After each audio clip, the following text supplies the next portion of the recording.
សូមជំរាបសួរបងប្អូនជាទីគោរពសូមស្វាគមន៍មកកាន់ Channel Skill Up KA បាទថ្ងៃមុនយើងរៀនអំពីរបៀបនៃការសរសេរផែនការអាជីវកម្ម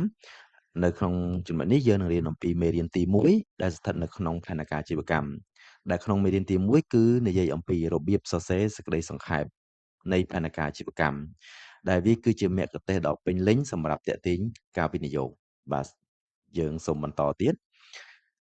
គន្លឹះសំខាន់ៗនៅក្នុងការសរសេរទី1រក្សាកម្រិតត្រឹមតែមួយទំព័រសង្ខេបឲ្យបានខ្លីខ្លឹមបំផុតកុំឲ្យលើសពីមួយទំព័រដើម្បីរក្សាភាពទាក់ទាញទី2សរសេរវាជាចុងក្រោយគេបង្អស់ត្រូវបញ្ចប់ផែនការអាជីវកម្មទាំងមូលសិនទើបសរសេរសេចក្តីសង្ខេបនេះជាក្រោយបាទយើងចូលជាបន្តទៀតហេតុអ្វីសេចក្តីសង្ខេបមានសារៈសំខាន់ទំព័រដែលសារៈសំខាន់បំផុតគឺជាទំព័រតែមួយគត់ដែលអាចប្រកាសចិត្តបានថាវិនិយោគិននឹងអានទាំងស្រុងមុននឹងសម្រេចចិត្តបន្តឱកាសមាសគឺជាឱកាសដែលល្អបំផុតនៅក្នុងការទាក់ទាញការស្រមៃនិងការចាប់អារម្មណ៍របស់អ្នកអានដើម្បីបញ្ចុះបញ្ចូលគាត់ថាវាពិតជាមានតម្លៃការថ្លែងការណ៍ត្រឹមមួយប្រយោគចាប់ផ្ដើមដោយការថ្លែងការណ៍ដ៏ខ្លីខ្លឹមនិងច្បាស់លាស់ត្រឹមមួយប្រយោគអំពីគំនិតអាជីវកម្មរបស់អ្នកដែលអ្នកអានអាចយល់ភ្លាមៗតែម្ដង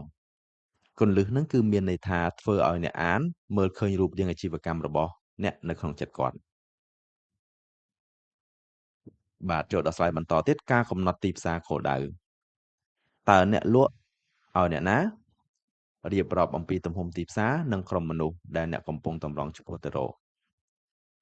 ដែលមានចំណុច3ចំណុចក្នុងនោះចំណុចទី1ប្រជាសាស្ត្រនិងលក្ខណៈអតិថិជន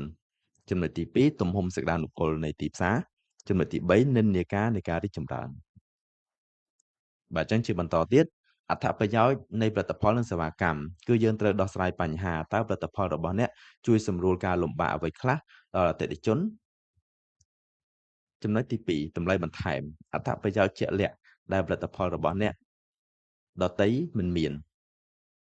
ចំណុចទី3ភាពងាយស្រួលបទពិសោធន៍ប្រើប្រាស់ដែលប្រសើរជាងមុន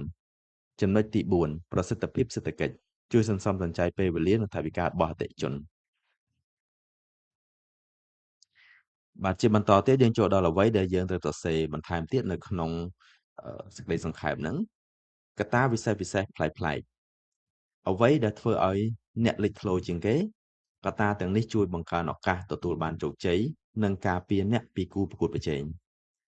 អ្នកត្រូវសរសេរអំពី USP ទាក់ទងទៅនឹង Unique Selling Point គឺបច្ចេកវិទ្យាថ្មីកិច្ចសន្យាផ្ដាច់មុខឬចំណេះដឹងជំនាញឯកទេស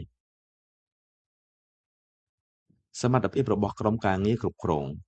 អ្នកត្រូវបង្ហាញអំពីបទពិសោធន៍ប្រវត្តិនៃការសម្រេចចិត្តជោគជ័យកន្លងមកក្នុងវិស័យពាក់ព័ន្ធអ្នកត្រូវបង្ហាញនៅក្នុងឯកសារមួយទំព័រនោះពាក់ព័ន្ធនឹងជំនាញឯកទេសដែលជាចំណេះដឹងបច្ចេកទេសនិងយុទ្ធសាស្ត្រដែលក្រុមការងារមានអ្នកត្រូវបង្ហាញអំពីការបដិញ្ញាចិត្តដែលមានឆន្ទៈនិងភាពជឿជាក់របស់ស្ថាបនិកក្នុងការដឹកនាំអាជីវកម្មបាទជាបន្តទៀតនៅក្នុងសេចក្តីសង្ខេបនោះផងដែរអ្នកត្រូវតែដាក់អំពីដំណាក់កាលនៃគំនិតអាជីវកម្មដំណាក់កាលទី1គឺការស្រាវជ្រាវបញ្ចប់ការធ្វើតេស្តនិងគំនិតដំបូងដំណាក់កាលទី2គឺការអភិវឌ្ឍបង្កើនផលិតផលគំរូដំណាក់កាលទី3គឺការសាកល្បងលក់សាកល្បងលើទីផ្សារតូចដំណាក់កាលទី4គឺការពង្រីកត្រៀមខ្លួនសម្រាប់ផលិតផលទ្រង់ទ្រាយធំ